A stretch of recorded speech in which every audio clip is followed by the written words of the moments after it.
Any chance I get, I like to take things apart and see why they failed and not just replace things. Part of the reason is I worked for a starter and alternator rebuild company when I was going to school in Phoenix. And anyways, early in my career, I got a chance to actually rebuild alternators and starters. And it's quite fascinating to see what fails inside of these components. And I also enjoy fixing other things like circuit boards and clusters and yada yada. But I'm going to show you what failed on this 20-year-old starter and also kind of talk about what gets replaced when you get a remanufactured starter from Napa, AutoZone, O'Reilly, etc., etc. So check it out.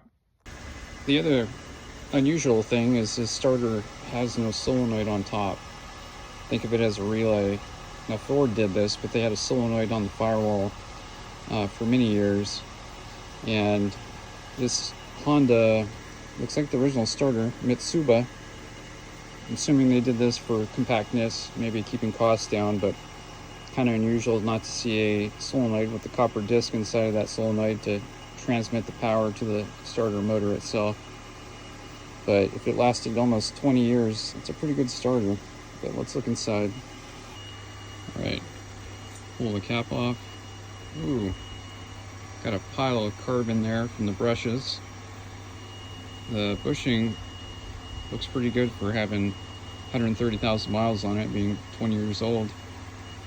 So that's not bad. But don't like all that carbon right there. Let's lift this up.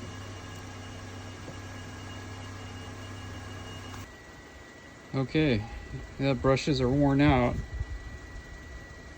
We have the carbon brushes right here, 4 of them, that provide power and ground to the armature contacts here, and basically energizes this rotor with some magnets. We have magnets in here, iron core, and that magnetic field works a lot like an alternator in a way, but in this case we're not trying to generate power, we're trying to turn the engine using the flywheel. But anyways, this armature overall looks pretty good. Now the rebuilder has a test bench to test this, but when it gets to Napa as a core, they're gonna completely strip this down, put it in a cleaner, put new brushes in it, test the armature, may or may not replace the bushings, probably gonna keep this magnet all intact because it looks fine, and they're gonna make a bunch of money off basically rebuilding this and putting a couple new parts in it.